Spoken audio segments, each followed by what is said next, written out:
Ya, Masya Allah gitu, banyak ayat membentang di Al-Quran. Dari mulai bagaimana kita memohon, Quran surah 26 ayat 80, wa idza maridtu fahuwa yashfin. Dari mulai ketika divonis misalnya nggak ada obatnya dan sebagainya, dicontohkan bahkan pada keadaan dia, siapa tokohnya, kapan kejadiannya, zikirnya bagaimana, dan diberikan pengingat setelahnya, kalau engkau melakukan hal yang serupa engkau akan disembuhkan. Wa ayyuba idh nada rabbahu anni masani yadhurru wa anta arhamur rahimin fastajabna lahu fakashafna ma bihi min dhurrin wa atainahu ahlahu mithlahu ma'ahum rahmatan min indina wa dzikra lil 'abidin. Quran surah ke-21 ayat 83 sampai 84 itu. Ya ayuhan nasu qad ja'atkum mau'izatun min rabbikum ya wa syifaa'un lima fis sudur wa hudaw wa rahmatul lil mu'minin. Hai semua manusia, bahkan diingatkan ke semua manusia. Ya, Quran surah ke-10 Yunus ayat ke-57 itu. Hai semua manusia, telah datang pengingat kepadamu, nasihat untukmu. Jadi Allah kasih nasihat nih. Kata Allah, saya berikan nasihat kepada kalian semua. Ya, Anda dengar nasihat dari guru aja didengar. Dari orang tua Anda dengarkan, Anda patuh. Ini Allah ngasih nasihat pencipta kita, masa Anda nggak dengar? Ya, masa kita nggak patuh? Harusnya kita berkata langsung sami'na wa ata'na. Ya, kata Allah, kami telah turunkan kepadamu nasihat-nasihat terbaik untuk hidup kamu, bimbingan kehidupan kamu.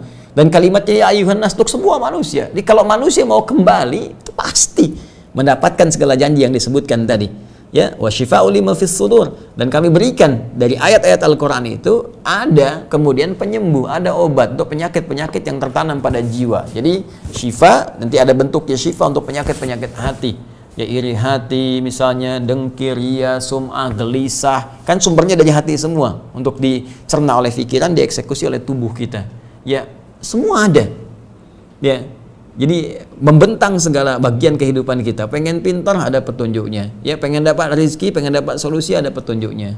Nah, tinggal sekarang persoalannya bagaimana kita menanamkan keinginan kuat pada diri kita untuk kembali pada Al-Quran. Apalagi orang-orang Islam. Jadi menurut saya aneh kalau orang Islam itu nggak kenal Al-Quran. Sangat aneh. Ya, sangat aneh.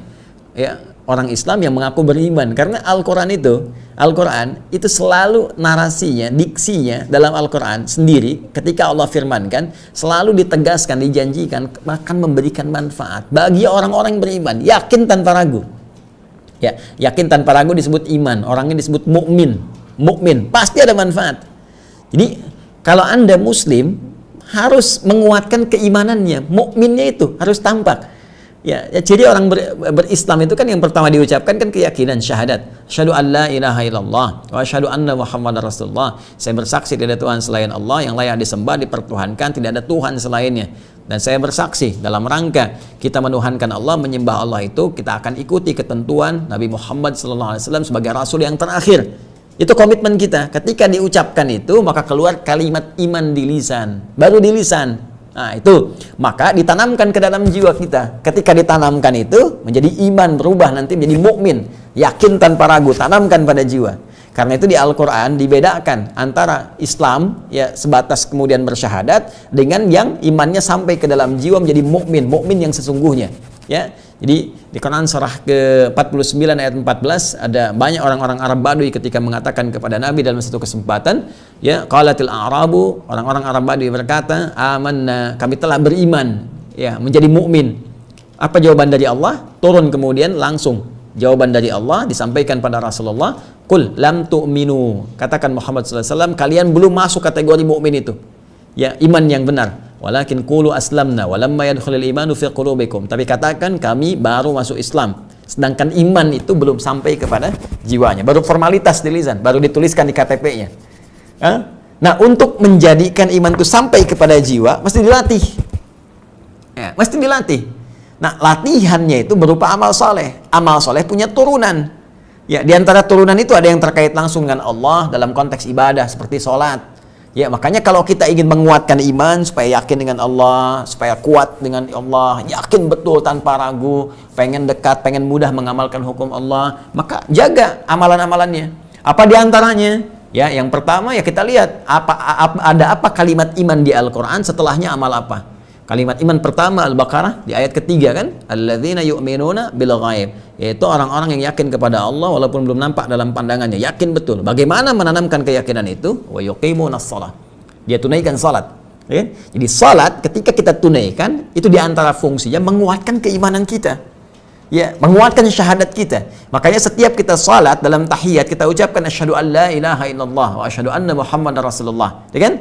Baik, jadi itu terus kita ucapkan, dikuatkan di lisan, tanamkan pada jiwa. Karena itu kita kuatkan, bahkan dari sejak dibuka dengan takbir Allahu Akbar. Ya, rukuk, sujud dan sebagainya. Membangun kekuatan. Nah, dan di antara cara untuk menguatkan iman itu, salah satunya lagi, ada amalan yang sangat dahsyat, yaitu Al-Quran. Al-Quran, walladzina yu'minuna bima unzila ilaik. Quran surah kedua ayat keempat. Dan orang-orang yang ingin menguatkan imannya itu, salah satunya dia berusaha untuk berinteraksi dengan semua yang diwahyukan kepadamu ya Muhammad sallallahu alaihi wasallam, yaitu Al-Quran. Karena itu manfaat-manfaat Al-Quran itu ketika ditetapkan oleh Allah selalu disandingkan pada umumnya dengan kalimat orang-orang yang yakin, iman, mukmin. Saya beri contoh Quran surah ke-17 misalnya Al-Isra di ayat ke-82. Wa nunazzilu minal Qur'ani ma huwa syifaa'un, ya.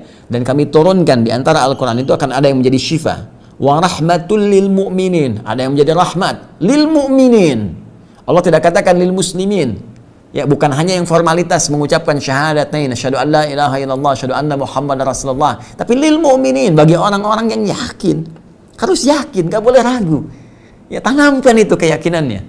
Jadi begitu kita yakin dengan Al-Quran, tidak ragu dengan Al-Quran, kita mau berinteraksi dengan Al-Quran, maka nanti cahaya-cahaya Rabbani akan hadir memberikan bimbingan, ketenangan pada jiwa, sekaligus membuka semua yang menutup bagian-bagian tubuh kita, di akal kita, di otak kita, kecerdasan kita, peluang ibadah, kecerdasan emosionalnya, kecerdasan spiritualnya, terbuka semuanya, sehingga dengan keterbukaan itu mudah kita untuk menatap segala aktivitas yang akan kita kerjakan dalam bimbingan Allah Subhanahu wa taala.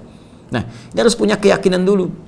Jadi kalau orang-orang dulu tuh sami'na wa ata'na, selesai. Ya, mau rezeki mudah, mereka dekat dengan Al-Quran. Mereka bangun hubungan kepada Allah lewat salat. Silahkan cek profil semua ulama dulu, atau ilmuwan-ilmuwan muslim yang menginspirasi. Semua mulai dari salat perbaiki, kemudian mereka mendekat kepada Al-Quran.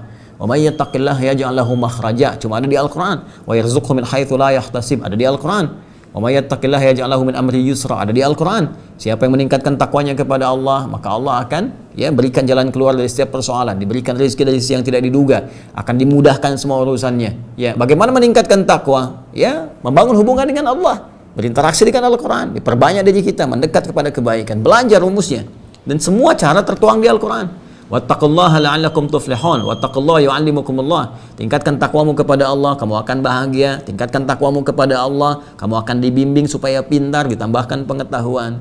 Nah, cara mendapatkan itu semua mesti tahu isi Al-Quran.